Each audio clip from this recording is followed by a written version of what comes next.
podcasts you love. From people you trust. This is Twit. Bandwidth for frame rate is provided by CacheFly at CacheFly.com. This episode of Frame Rate is brought to you by Squarespace.com, the fast and easy way to create a high-quality website or blog. For a free trial and 10% off your first purchase on new accounts, go to Squarespace.com and use offer code FrameRate5. And they now offer free domain registration with annual plan subscriptions.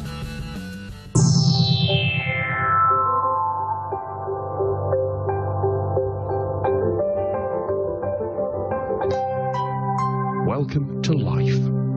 We regret to inform you that your previous existence ended on January the 14th, 2052, following a road traffic accident. However, your consciousness was successfully uploaded to the Life Network by your primary care provider. You may be experiencing some confusion. Please remain calm. Life contains... Your mental state is being temporarily adjusted in order to calm you. Please remain calm.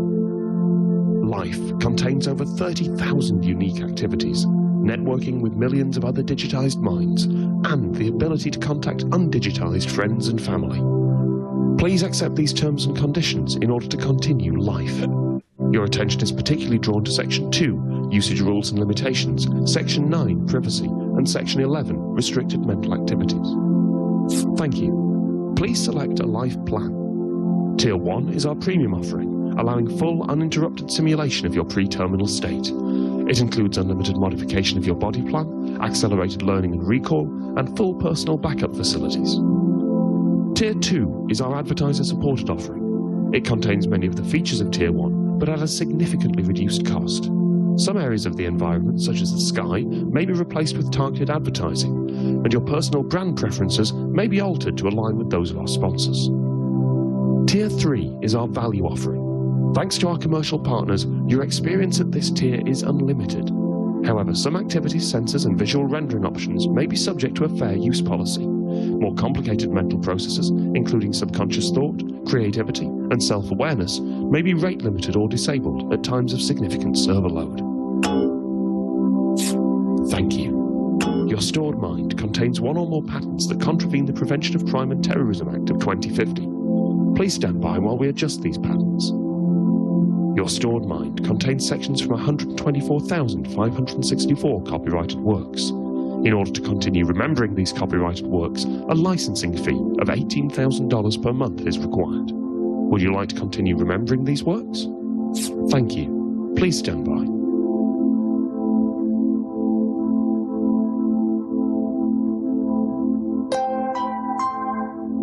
Welcome to life. Go, go, go, go, go!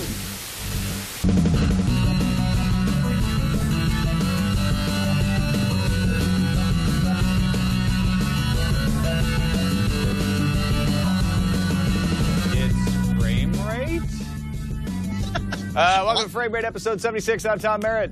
Hey there, I'm Brian Brushwood. I think part of my life backup didn't work because I... Oh my gosh, how great is that little short story? That comes from TomScott.com. Go to TomScott.com and find him on Twitter and tell him what a brilliant little piece of art he put together there.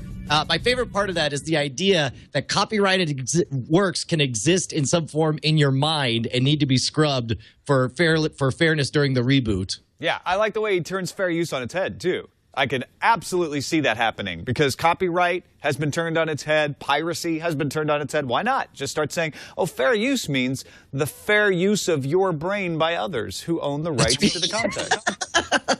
Yeah, well, come on. What, I don't have the right to convince you of my side of the argument? Right. It's fair use, bro. I also love the brand preferences.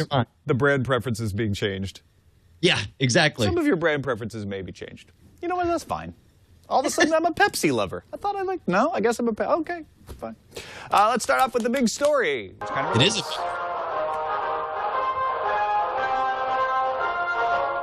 This just in, the big story. Big story is that the Aereo case has kicked off last week. Aereo, just to bring you up to speed, if you don't know, Barry Diller-backed company that would like to create a service that gives you over-the-air free broadcast TV over the internet for around $12 a month. and geo-fenced. So if you're in New York, you only get the New York channels that you would get if you actually stuck an aerial up. Their legal argument is we have micro antenna. So every subscriber has their own antenna, and we're just acting as a big extension cord, essentially. So the networks don't like this because the networks get what are called retransmission fees from cable companies. Now, this was confusing to me, so I did a little research to figure out why. There was a law put forth in the early 90s called the must carry. It was called something else, but it included a provision called must carry. And must carry means that the cable providers were required to carry local television that's broadcast over the air. They couldn't not carry a local broadcast. It was designed to make sure that nobody got prejudiced against because everybody was subscribing to cable. It was the Cable Television Consumer Protection and Competition Act. Another provision of the same act allowed stations to opt out of must carry and charge the broadcasters. Oh, snap. So the problem here is once Aereo comes to town, they can opt out of the cable setup and be like, no, you don't get local channels at all, Mr. Cable. Yeah, so what's going on is the local stations are saying Aereo is a cable company. They're retransmitting our signal to their customers just like a cable company, and they must carry everything unless we tell them we're opting out. We're opting out, and they're still carrying us. We're taking them to court. Aereo's saying we're not a cable company. We're not retransmitting anything. We're getting an over-the-air signal on an antenna and then sending it to one person. Now, that's just a big extension cord. The other significant thing is that there's a question, and help me out if I misread this, but there's a question because part of the reason that the Aereo is pushing forward with this is based on the precedent of a Cablevision decision that talked about DVRs and personal transmission of your own information, and what the plaintiffs are saying that's not the same at all because that involves time shifting. But because you're doing real-time retransmission, that's a whole different bag. Yeah, exactly. That involves time shifting, not broadcasting. Cablevision was paying us to broadcast the signal. So we weren't bringing that part up. All we were saying is that time shifting shouldn't be allowed, but the court said no, time shifting's allowed. So that the broadcasters are saying Aereo's not doing the same thing. Aereo's broadcasting where they don't have permission to broadcast, and Aereo's saying we're not broadcasting. This is just a big, long antenna with an extension cord. Well, and a sling box and a DVR. Exactly. And I love the fact you can always go back to the sling box, which has Slingbox ever suffered any kind of attack or lawsuit? See, it's so clearly okay in my book. But here's the thing I like is reading the quotes from like NBC Universal talking about how this is going to be the end of the world, and if this goes through, then things really are going to change. And they mean it as a threat. And meanwhile, I'm just grinning, picturing the entire industry on fire. Yeah, I mean, I think this is really funny. Matt Bond got most of the attention. All of the broadcast networks did a filing as part of this case. Matt Bond is the one who said it makes little economic sense for cable systems and satellite broadcasters to continue to pay for NBCU content on a per-subscriber basis when, with a relatively modest investment, they can simply modify their operation to mirror Aereo's individual antenna scheme and retransmit for free. Well, yeah, you're right, Matt Bond. It does not make sense for them. But it also doesn't make sense, really, for people to continue to pay for cable. But they do. It's just you're just not talking about legalities anymore. You're just talking about business. Right. Well, you're absolutely right. Now, I have to assume that there's some legal reason for this, but is there a reason most local affiliates don't just offer their station 24/7 live streaming to anyone who wants to watch it? Yes, probably because the people would watch it and then those advertisements would not count. Okay, so there's a built-in incentive for that. Yeah, all right, what's funny is back in the diary days, Nielsen probably would have been able to easily accommodate this. Say, well, if you're watching it streaming, you just put down you're watching ABC. But essentially, now that they have all of these other ways of detecting you. So the advance in technology. They're tied into, like, no, we're only counting what they watch on the television. At least, that works for national. I'm not sure about local. But yeah, that is probably why. There's also cable companies want to restrict how much an actual network can broadcast. I mean, we ran into this at Tech TV. We could not put more than 10 minutes per half hour of our programming on the internet for streaming. And this was back in the real video streaming days, right?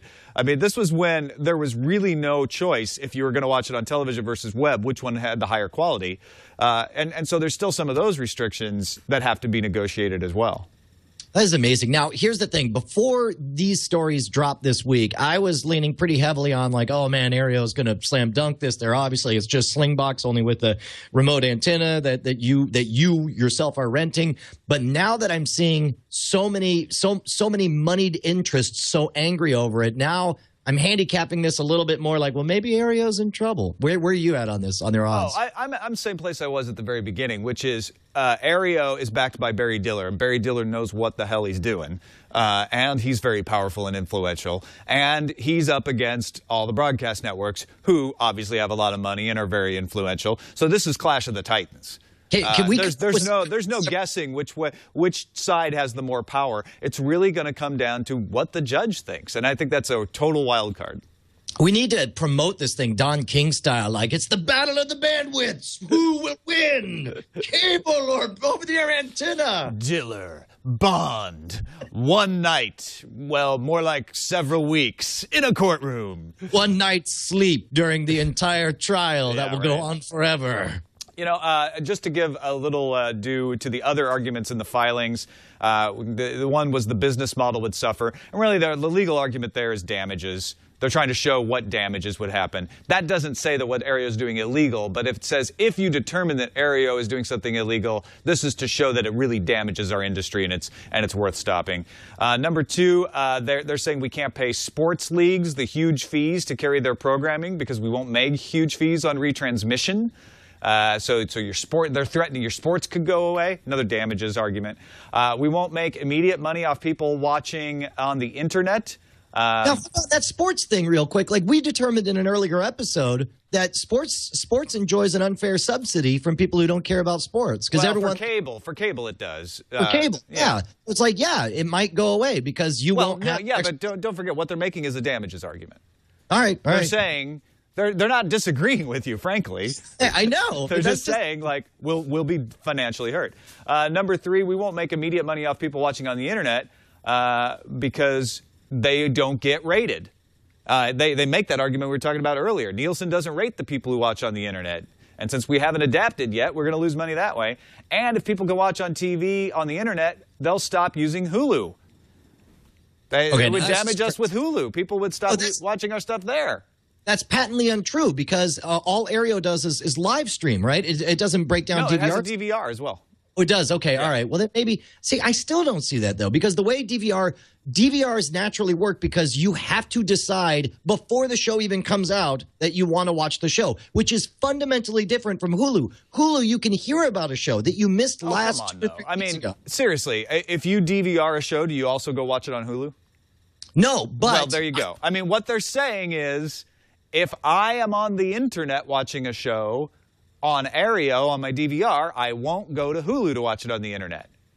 In other words, I've now got access everywhere, even though you could do this with a Slingbox. But the problem is Hulu already has a blackout anyway. So if you're the things that I would DVR in advance are shows that I watch as close to real time as I'm physically able. I think you really are missing their argument here, which is if I want to go watch a show on a laptop, right now my only choice is Hulu in their mind. Obviously, there's Slingbox and there's piracy, right? But really, you know, the majority of people probably would say, oh, if I want to watch a show on a laptop, I would have to go to Hulu.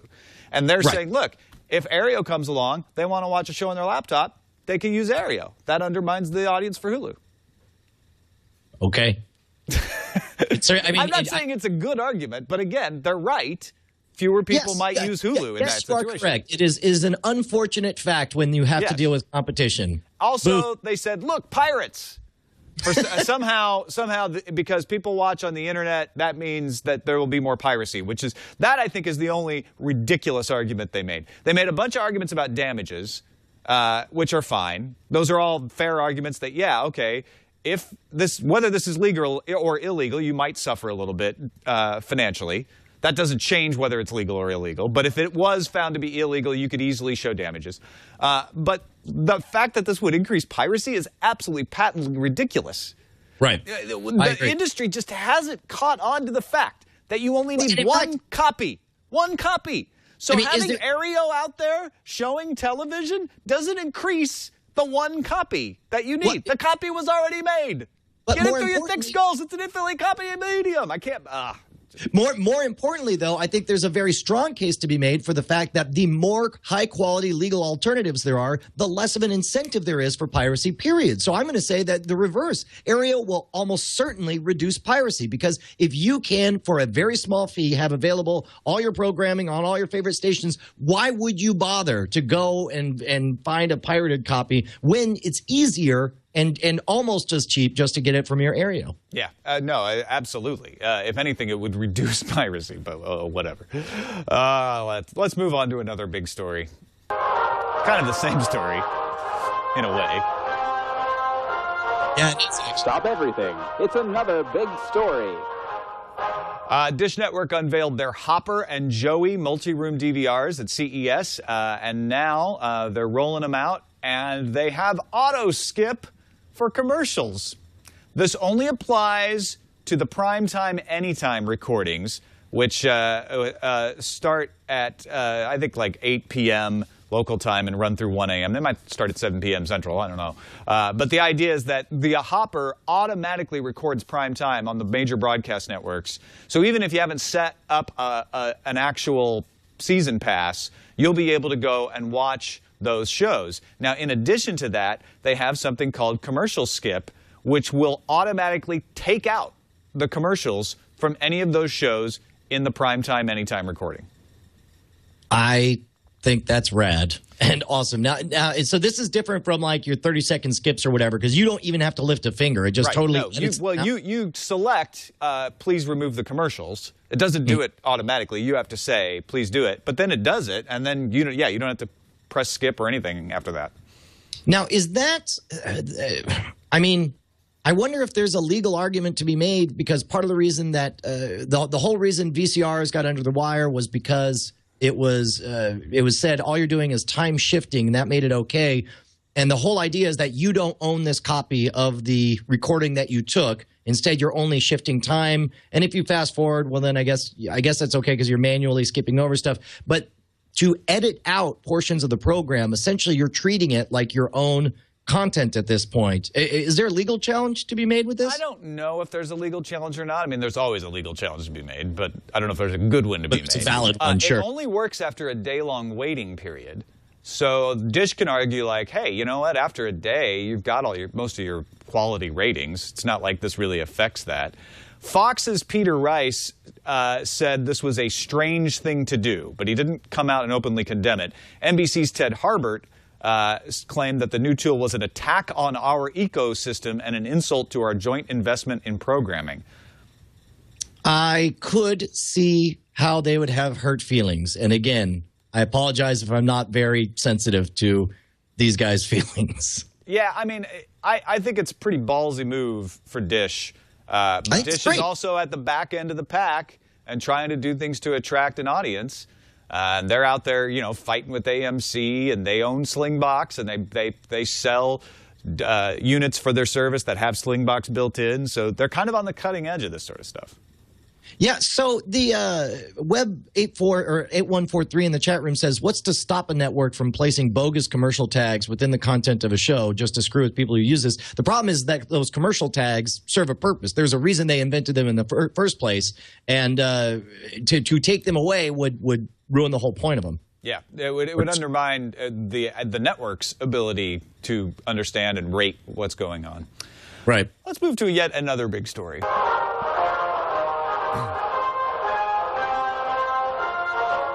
Tuck in your bootstraps. It's yet another big story.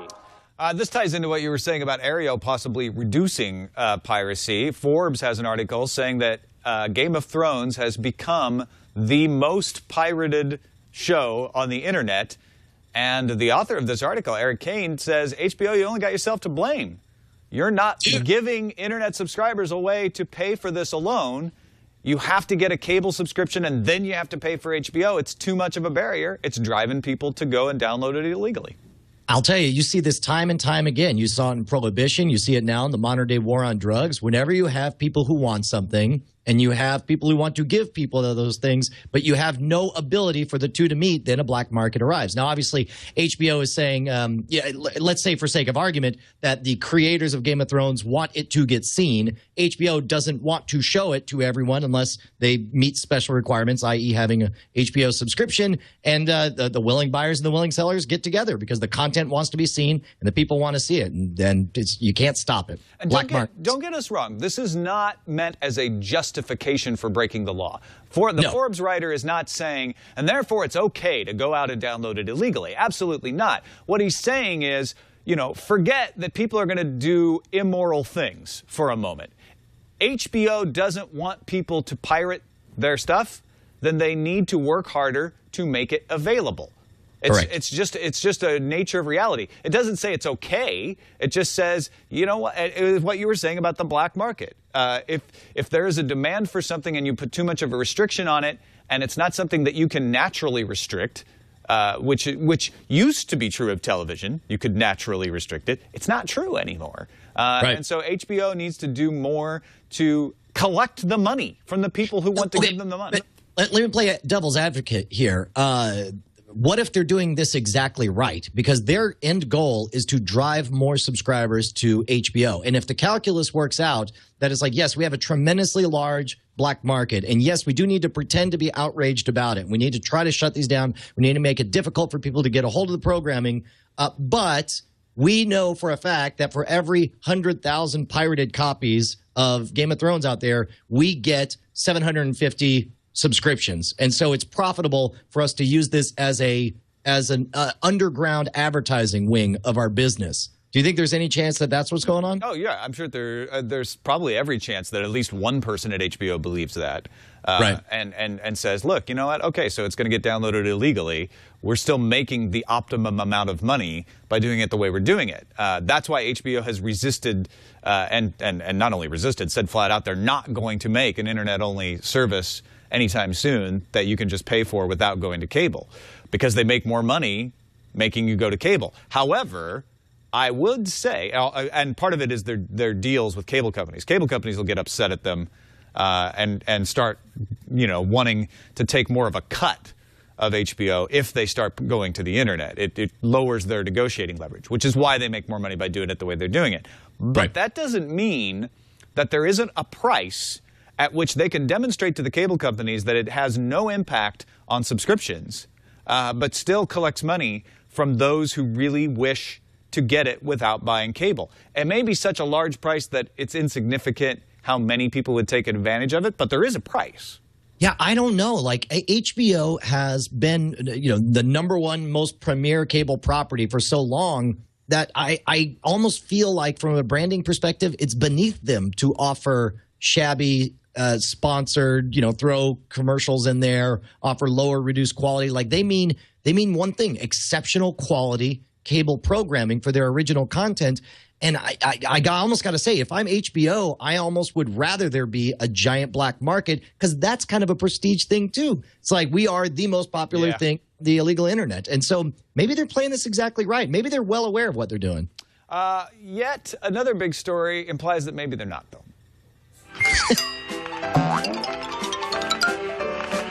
I guess it's sort of the least important because it's our fourth big story. But Time Warner Cable CEO Glenn Britt said in an interview with the New York Times that it's a challenge for the average user to get internet video into the living room. There's just no good way to get it off the internet onto the big screen. And they said, what about AirPlay? And Britt said, I'm not sure I know what AirPlay is. See, okay, I'm glad that I didn't have a chance to read this story. I just saw the headline, and I was like, well, don't bag on him just because he didn't know what AirPlay is. But I didn't realize it was in the context of him being in the middle of decrying the lack of a solution to something that Apple has obviously done very well. Time Warner spokesperson said, the point you should keep in mind is that when you talk about technology that claims to be disruptive to the cable business, there are thousands of them. I think what's lost in the post is Glenn's point that replacing cable set-top boxes with another box that gets TV, gets internet content TV, is not the main objective of consumers. What consumers want is to get that connectivity without a box. I don't believe that.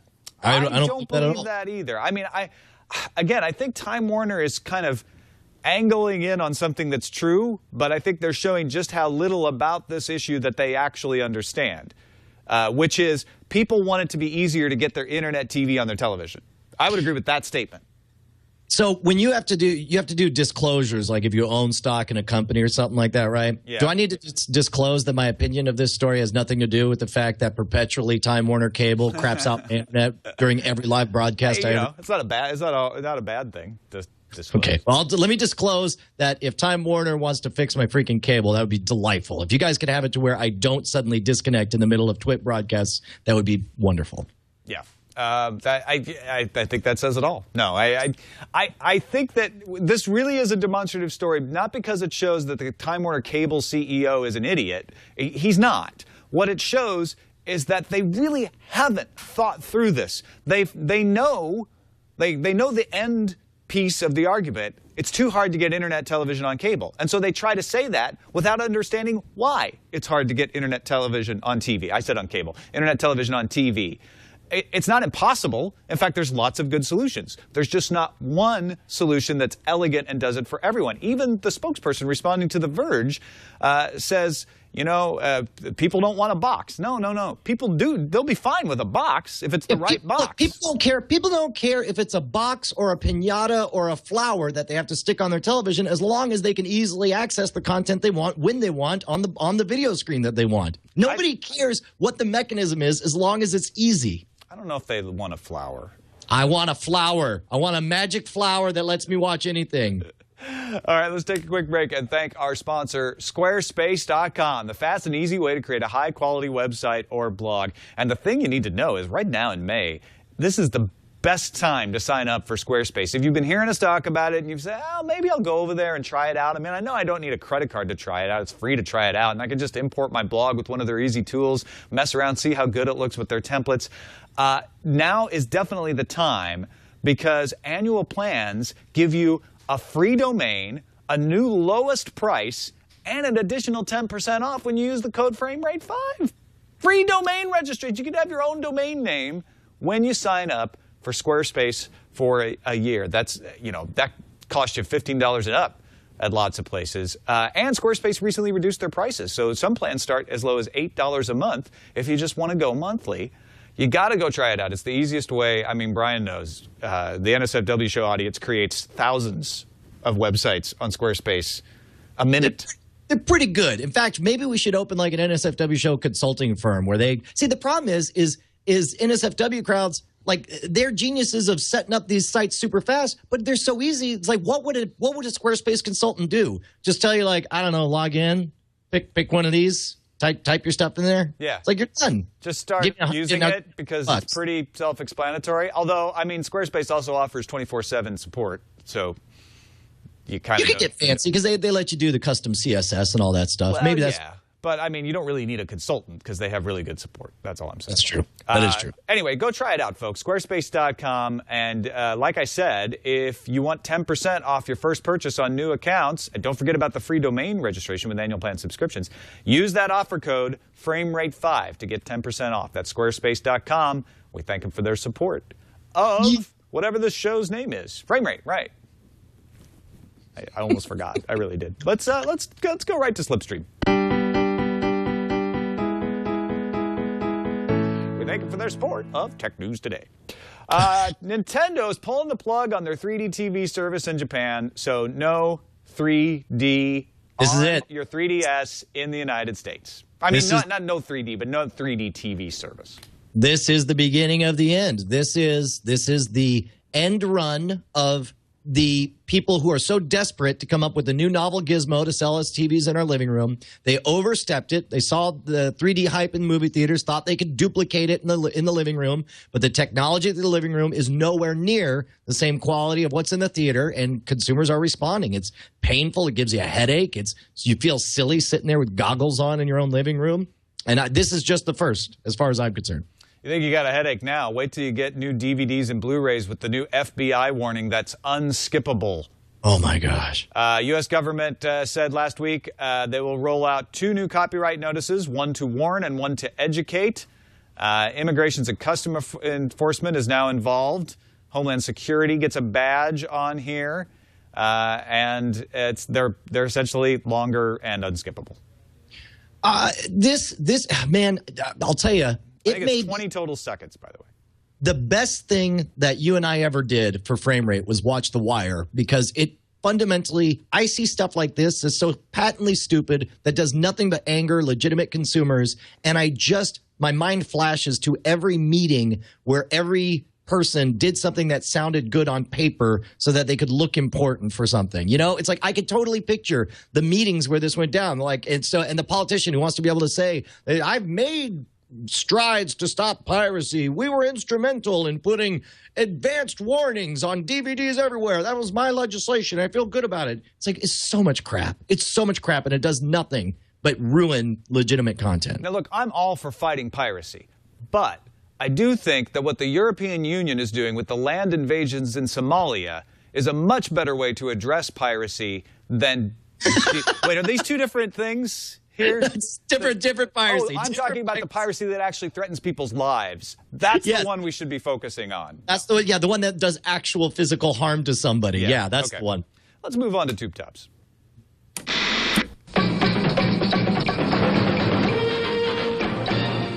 LG, remember we were talking about how they've got Google TV coming? Well, they've been showing it off. VentureBeat has a review, and they say it's pretty slick. In fact, they showed it off at Internet Week in New York, and the difference is that LG has put their own sort of patina on it, their own interface. They've included 3D. They're the only Google TV function that actually has 3D, because it's 3D television. I know you don't care. And they've got a magic remote, so you're not using a big keyboard. You can just kind of, use motion control. It does have a keyboard on the flip side of it. And they have a faster processor, so it actually works a lot faster than the Logitechs or the Sonys. Dual core processor on there. This is the beginning of the next wave of Google TVs. By the way, you heard me talk about it. I sat in on that Google TV panel for the release of the Sony stuff. Sony showed off the new remote on the new. Did you get paid for that? No, not at all. Okay, just wanted to. That's a disclosure right there. Yeah. And in fact, I don't even own a Google TV. I'm there, just as somebody who is a fan of what's happening with anything that shakes up, traditional cable media. But yeah, man, they showed me that remote. We'll talk about it when it comes out. But that remote looks awesome, and I'm excited to see some more powerful Google TV offerings, because that's been my one gripe, is I don't want to dive in on an underpowered $99 box. Yeah, it's a motion control remote. It supports gestures and has a built-in microphone, so it's very nice. Onward to Microsoft having some success as the most popular video player in the United States, at least according to a report from Freewheel, an online video ad company that tracks these sorts of things. They say that Xbox is the most popular way people watch online video in the United States. 28.2% of total video views by non-PC or Mac devices, followed up by the iPad, then the iPhone, then Android devices, and then the iPod Touch. Yeah, now keep in mind that they're only measuring quote-unquote professional content that runs with ads. That doesn't necessarily mean that it's, because it is, I don't know what other, I guess the other examples would be people who are watching pirated content or just YouTube videos. Sure. Just general YouTube videos. And of course, they're also not measuring the PC, because I think the PC would totally dwarf. Like, have you started, do you watch any movies just on your PC? Like, is there ever a time when you could go to your living room and watch a movie, but instead you just watch it in front of your PC? Not movies. I have definitely done that with television shows, even recently done that with television shows. But not for movies. Movies, I always either use the Google TV or my iPad. No, see, I'll watch movies in my office, but then again, I've got a 37-inch HD TV right in front of me as my primary monitor, so it's easy for me to do that. But I agree. Like, I think televisions, part of the reason is that it's easy to multitask while you're watching TV. You could kind of have it on one side and half be working on something on the other side. So for that seems like it lends itself well to PC viewing. Now, if you're saying, well, I could never be as rich as Brian Brushwood and afford that large television, don't forget about the IKEA Upliva TV, which we've talked about before. It's an all-in-one TV. It's coming in spring 2012 worldwide. It's going to be in the next few months in France, Germany, Poland, Italy. You can get it from 24 to 46-inch TVs. The news today, we've talked about it before, is that it will come now with some big-name partners that have apps on the television. YouTube, Vimeo, Dailymotion, among others. I love the fact that you keep. I don't know where this myth of Brian Brushwood, the 1%er, is coming from.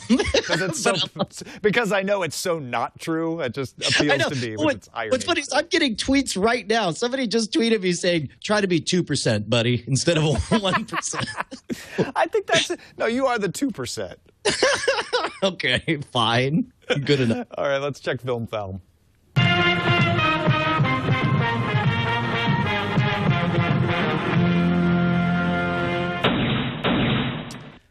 Berlin has a website called moviepilot.com, which is making a big push into the United States and wants to be able to let you follow the development of new movies, news and rumors, and also plug the film studios in for a way to find out about potential fans who are interested in the projects.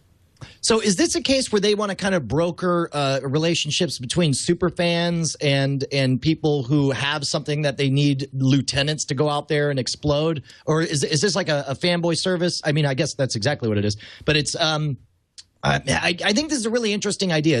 This has to be a place where they can leak information about upcoming projects, I guess, or they can help me out on this. Is this studio officially letting people know, or is this a lot of like underground information? Well, yeah. What Movie Pilot is doing is saying, look, IMDb has a very locked down way of getting this information out. It's only stuff that's verifiable, that's been public. What we're going to do is we're going to bridge the gap. We're going to bring in the rumors and the best known news and what we think we know. And we're going to get folks in from Facebook. It's very integrated with Facebook to follow the movies that way. And then we're going to talk to the studios and say, hey, you got a lot of people interested in your project here. You want to put out some official stuff, put it out here, and get the folks who are most passionate and interested in your movies to get more excited about it. Okay. All right. No, this is good. I hope, we wish them success. Now, do you think this is good?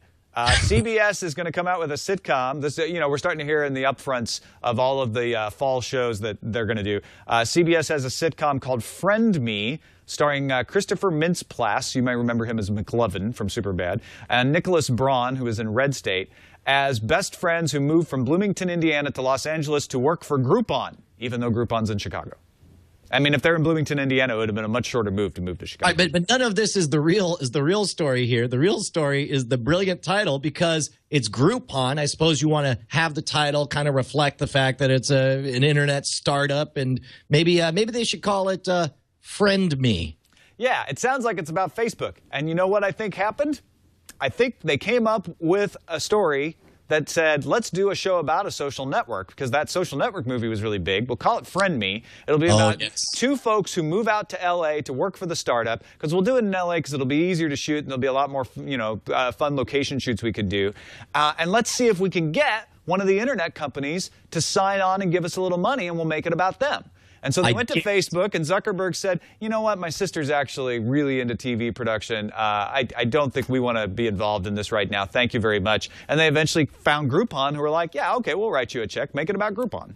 I absolutely guarantee you that's exactly how it went. You are a true wizard of, where's your crystal ball, sir? No, I'm not going to say that. This is an NSFW show. Let's move on to paid content, talking about a self-published novel getting picked up by major film stars. We're not talking about 50 Shades of Grey, which actually it's also true of 50 Shades of Grey. Universal picked up the rights to that. But 20th Century Fox has acquired the film rights to Wool, a 5-part science fiction series by Hugh Howey. And Deadline Hollywood says Ridley and Tony Scott Free are partnering on the deal. Dude, this is great. I'm loving the existence of from ground up science fiction. I love the content, these bizarre creative ideas that develop these niche audiences and then get picked up by people who have a chance to take their stories to the bigger world. I mean, how exciting is this time? This is great. No, I love this too. I mean, I know it's an exception, not the rule, but it's certainly something that I think was much more unlikely to have happened 10, 15 years ago. Oh, absolutely. Yeah. Absolutely. Let's also talk about how we almost lost Toy Story. Yeah, do you want to play a clip of this? You want Chad, could you just kind of jump to maybe like Definitely 30 don't seconds? make it full screen. Yeah, just right there. Just jump in and take a listen. This is them talking about somebody accidentally doing a delete all command on the Unix box. Wow. A lot of the film's gone. Back most of it. Director Galen, technical director of the film. I remember thinking, wow, this is really bad, but no worries. We're going to get our backups and... Now, this is a dramatization that you're We hearing. realized that the backups we had were actually bad. What do you mean backups have failed for the last month and we don't have any backups? At this point, Galen mentioned to me in a meeting that she thought she had a copy of the film at her house. So as a mother who wanted to see her children, I needed to have a computer at home. And so I would copy... This is very out of context. I don't know if it's making much sense to you. What happened was Pixar's Oren Jacob and Galen Sussman, during development of Toy Story 2, found out that someone had ran RM Star on the drive where all of Toy Story 2's files were being stored, erasing about a year's worth of work. And as you may have heard in that outtake, they realized the backup files were bad. The backup files had been running, but they had not been running correctly. So the backup files were of no use. Luckily, Sussman, as she was getting to right when we stopped watching, had a copy of the film on her computer at home, which saved the day. Yeah, barely. Well, and there's even a harrowing moment when they grab her computer from the car or from the house, put it in the car, and they're driving as fast as they can. But then meanwhile, they're terrified of banging up what might be the last archive of all of the assets in there. It was a cute little story. Yeah, definitely go take a look, check it out. Hey man, have you seen this? The hype for NBC's Revolution. Have you seen this thing? I just after you put it in the lineup today, I took a look at it, and I had two reactions. One is which is I love the idea of this story. All the electricity disappears, and they jump 15 years ahead, and suddenly the world is just gone to seed, right? Right. Because everything we've built society on no longer exists. It's a little bit of a Jericho feel, right? Right. Suddenly, To me, infrastructure is gone. Aesthetically, I thought immediately of Logan's Run, those scenes where they're walking around in Washington, D.C., and just everything's overgrown all over the place. And all of a sudden, the functionality of everything changes when there's no technology behind it. I'm with you. I love the idea of this, but I smell your butt. Go. Yeah, this presentation, at least this trailer, does not make it look like it's a well-told story. It looks like it falls into every cliche. It looks like it's just kind of everything is going to be expected. It's got some good actors. It's got the dad from Twilight in it. It's got what's his name from Breaking Bad? Gus Fring. Gus Fring. Well, what's his actor name? No, he's actually Gus Fring. They actually have the actual meth dealer. But and so I love the idea of like, oh yeah, New York overgrown with trees, and I may watch it just for the disaster porn element of it. But it's really overworked, and okay, so we all rely on electricity, but I'll tell you what, it's unbelievable that it happens this way. Yeah, and again, you can sell me on an unbelievable story, but you just got to give me clues that make me want to lose myself in it. And the problem is everybody's too pretty, and there's too much focus on young, pretty people, and everything is overgrown on the skyscrapers, but inside the houses, everything is clean and nice, and all they do is light candles. I don't know. And look at the way everything's shot. Everything is shot so cleanly. I mean, there's a way to convey a sense of panic and grit, but then again, you're not going to do that for a prime time. I'm sorry. We would have axes. We would have iron. We would have metal. And we would have ways to clear the brush from around the skyscrapers and figure out how to, live amongst them. It's not like all the people died. So some of this, I don't know, just strikes me as a little off. But I don't know. I'll give it a shot. I like a good disaster story. So let's check in on the summer movie draft.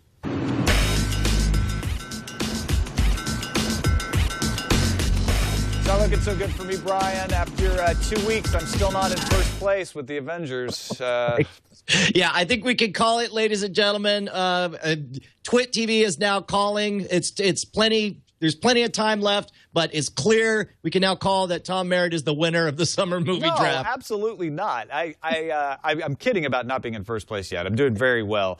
Avengers has grossed $373 million. It hasn't quite passed up the Hunger Games, but it's almost caught it in just 2 weeks. So I'm extremely, as they say, chuffed in English. Yeah.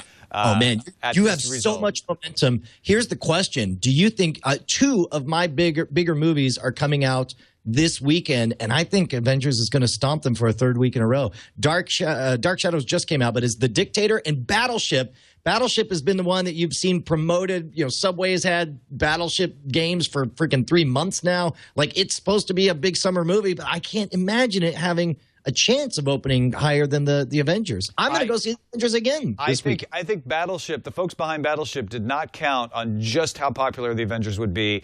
They figured it would be tailing off by the third week and they'd be safe. And I really think that that Battleship would have done better if it had been put off for another 2 or 3 weeks. But instead, I think it's going to suffer. I really do. I don't think this is over by any stretch.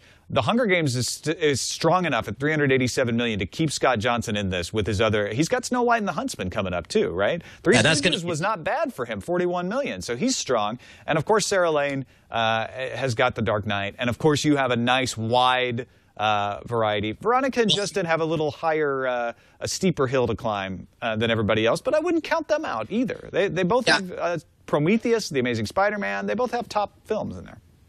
Yeah. I'll tell you what, I started I have The Raven, which just barely passed Lockout as one of my 4 movies, so I'm weak on the back end. Oh, no, your Raven got ahead of my Lockout? Yeah, it did, just barely. All right. Oh, well. But Lockout's like your 8th movie, and it's my 4th, so makes a difference. Right on. What shall we watch? Yeah, what are we watching?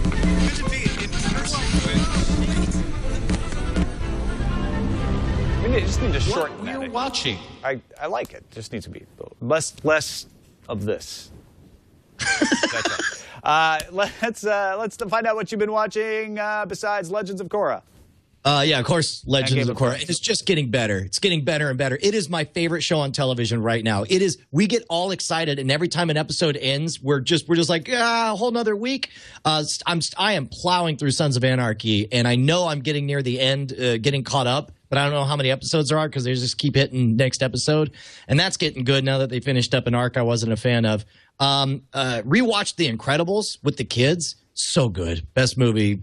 It may be it's the perfect superhero movie, and we already talked about this before. But the big thing was I watched Metropolis finally, and I watched it with my 8-year-old. And the first one that showed up, it's on Netflix Instant Streaming. I had never seen it before. And the first version that popped up was the one from the 1980s that was attempting to be the most complete version of Metropolis to that date, where they even took they shot some original footage that they blended in. They colorized parts of it. They gave it a what they called a modern score at the time, which is now just sounds like delicious. The 80s, yeah. 80s, yeah. but that almost made this even more precious in this jumbled up kind of way, right? Where you had this mashup of all these different things. But we watched the whole thing. And it was like, oh, okay. And then all of a sudden I noticed that the suggested next viewing was the version that came out like last year that was based largely on a print that they found in Argentina from 2008. And it is far superior. Everything makes sense. There's entire sections that weren't represented before. And it is stunning to realize, if you don't know, the story with Metropolis was about like 3 minutes after its theatrical release, it was massively chopped down, including large elements of it that were pretty fundamental to the actual story. So the end result was the movie that most people saw didn't make a lot of sense. It was nothing like, was it Fritz Lang? Was that the name of the director? Nothing like what Fritz Lang intended. It is worth it. If you've never seen Metropolis, go see. Don't see the 1980s version. See the one that was released in the last couple of years, because it's amazing just to watch the whole thing and realize that this was 100 years ago. This was movie making 100 years ago, and there's stuff that I just wouldn't have thought was possible in film back in those early crude days. I watched the season finale of Fringe. It was very good. I don't think this season was as good as last season. It was a little more. I don't know. They rebooted some things, and it felt like we were just trying to get to the end of that story, and we did get there, and I was satisfied with the ending. But I am very much looking forward to the final season. Next year they're doing 13 episodes. There's a whole new story arc that they teased in one future-looking episode that I can't wait to see play out. But I enjoyed it. I'm not over the top with this season. I think last season was much better. But this season was good enough to keep me excited about Fringe, and I'm definitely looking forward to You had mentioned before that this season had a lot more Monster of the Week. Is that grinding on you, or are you okay with that? No, it has nothing to do with it. The Monster of the Week part is not the thing that I disliked. It was the fact that we had to start a whole new story and try to retell it, but it's a little spoilery to explain why I didn't like it as much. But essentially, this new story had too many questions and elements from the old story without advancing the old story. I wanted to see that old story keep going. Got it. And I think that's going to happen in the next season. But there is actually a new story next season that I think is even better than all of them, or at least has the potential to be. And Sherlock. PBS has broadcast the first two of the three new Sherlocks. Absolutely fabulous. The first one with what is it? Belgravia? The woman. Yeah. I forget. Yeah. Absolutely fabulous. He's got a foil. You never know who's actually smarter than the other. Keeps you guessing all the way to the end. Brilliant. Hound of the Baskerville, a different story. Not quite as much showing off Sherlock's intellect and the banter, but very impressed how they're able to tell an iconic story that we all know so well. Even if we've never read it, it's ingrained in our consciousness through allusions, and they tell it in a fresh, new way that makes perfect sense and is actually fairly true in certain ways to the original. Yeah, and you're right. It's I think Baskervilles is the least awesome of the three new ones, but it also takes on the most interesting challenge because it's one of the best known stories. You know, a lot of the other ones I haven't read all the Sherlock Holmes stories, so I don't see all the little nods they do to the original story. But because I knew it with Hound of the Baskervilles, it was really fun to see the little tricks that they pull. And now it's time for feedback. Now it's time for feedback with Brian and Tom on Frame Rate. Oh, yeah. Our first email to framerate@twit.tv says, hello, Brian and Tom. Is it possible that studios allow movies to be made knowing that they will make no money on them and take the loss as a write-off, i.e. John Carter of Mars? What are your thoughts? Thanks. Love the show. A weekly done of internet TV goodness with a dash of bourbon. Michael Thomas. I think he meant dose. Oh, dose. I'm sorry. My mistake, Michael. A weekly. But it is. But you know what? You're right. It is a weekly done. We're done with internet TV every time. I don't think studios make movies knowing that they will make no money on them and take the loss as a write-off. However, I do think that studios do account for the ability to write things off when they do the calculus about how much money they're going to make in a movie, if that makes any sense. Keep in mind, also, that applies not only for movies that definitely are financial disasters, like John Carter, but it also applies to movies that on paper should look like they make a ton of money. And this is the kind of thing that Kevin Smith rails against, and why he went totally independent with Red State. Which, by the way, did you ever watch Red State, Tom? Nope. So good. It is unlike too many good things to watch. That's going to be my new answer every time you ask me if I've seen something you love. And I haven't. Anyway, but the point is, they've made a science, all these studios, of breaking out their separate LLCs to bill one side of one company to another side of another company, so that when it comes time to paying royalties or to certainly for tax time, they could show that movies ended up making no money. So you do see a lot of that, but I don't think anybody sets out to make a disaster. I don't think we have a real life producers moment happening. I don't think they can make enough money off of it with just a write-off to make it worthwhile. I think what you may be thinking of is they will say, well, this will lose money at the box office, but we'll make it up later in DVD sales or merchandising, et cetera, et cetera, et cetera. That definitely happens.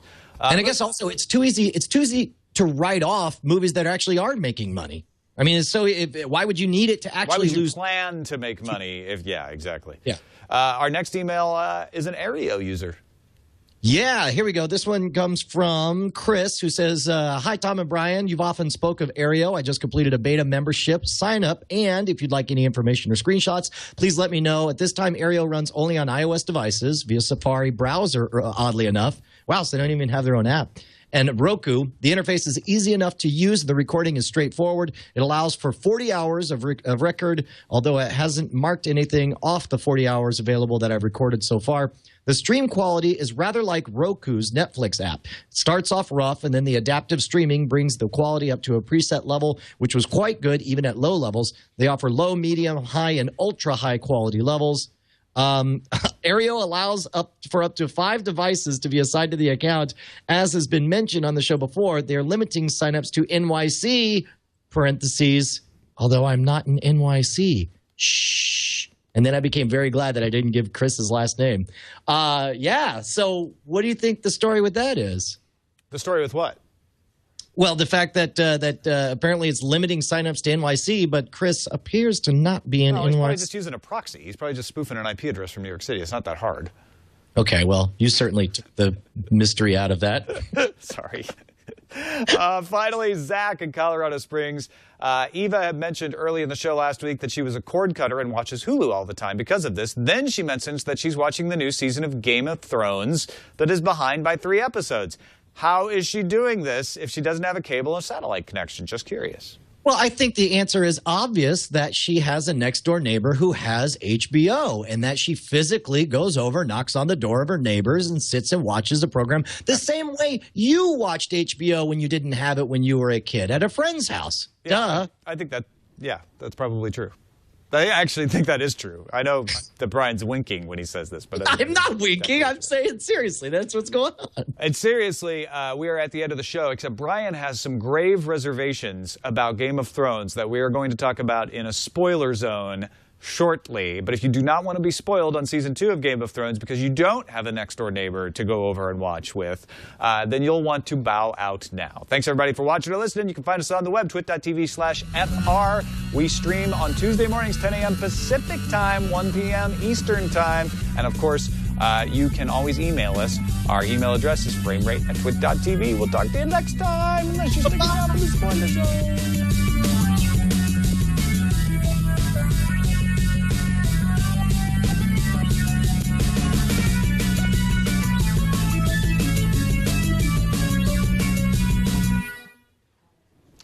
Silent breed is people!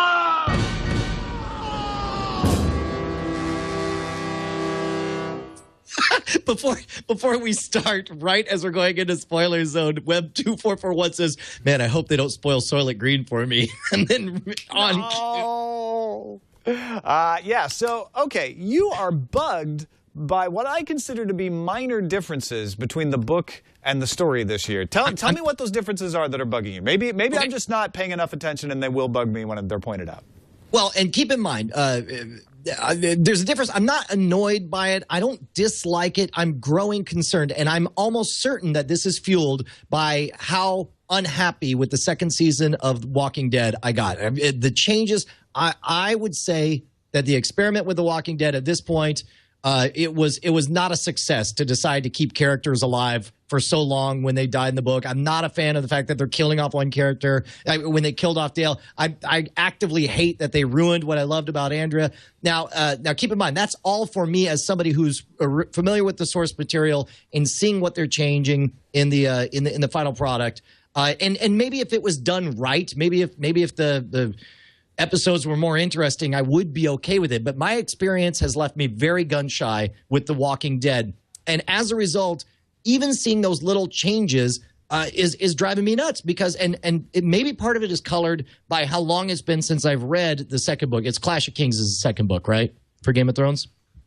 I believe so, yes. Yeah, okay. So it's like there's all kinds of things that are happening for motivations that are different. I understand that they're building up some kind of relationship between Ygritte and Jon Snow, but that all happened in the original book after he was given, and this is spoilery for anyone, it's future spoilery. Like in the book, Jon Snow was tasked with going out and living among the wildlings and learning their ways. And that's why he runs into Ygritte, right? I mean, he didn't meet Ygritte before that moment. Oh, I see what you're saying. Right. They've collapsed that storyline a bit and accelerated it so that he's not actually at the battle.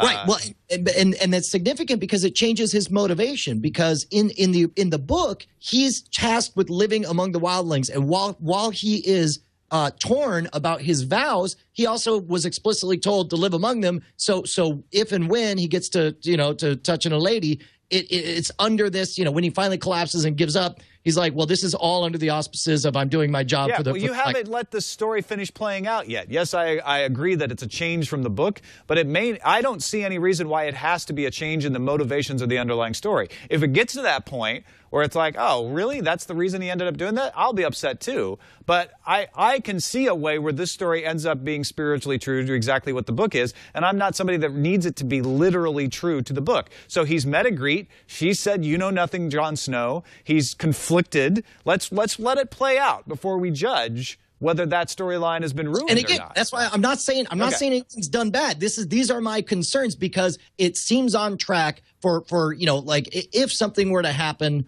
now under this situation, then it wouldn't be him doing his job for the Black Brothers. It would be him finally giving up and deciding to fall in love with the chick. And that's very different. And again, these are concerns, not this thing. And also this whole the whole stealings of dragons scenes, the killing of Eerie earlier, which means things won't happen, because I think it's significant that Daenerys had a relationship with Eerie at one point, and the whole like I don't remember this.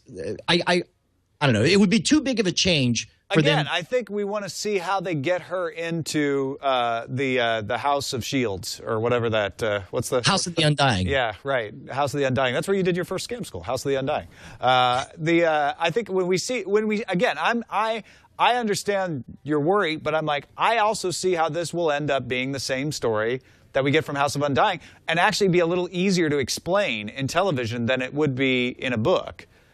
Whereas in a book, you can have a lot of motivations explained in text. It's harder to just have that stuff read on television. So this gives you a direct motivation that you understand if you haven't read the book why she's going to the House of the Undying.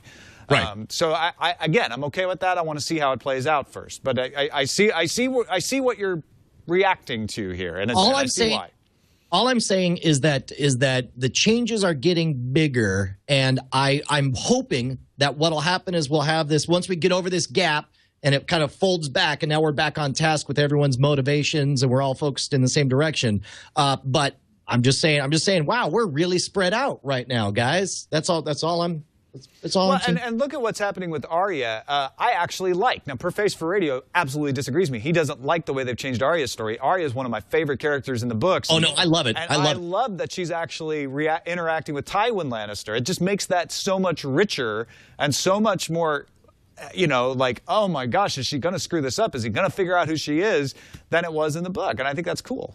No, I actually agree with that, and I think it does a really good job of taking so much of Arya's story is happening, very quietly and in her head while she's perpetually afraid. And it doesn't seem like, as I remember it, there was a lot of opportunity for dialogue. It seemed a lot of it was her just on the run and being quiet. Yeah. Whereas this offers a chance to give internal motivations on her side of things. And we're still getting, her.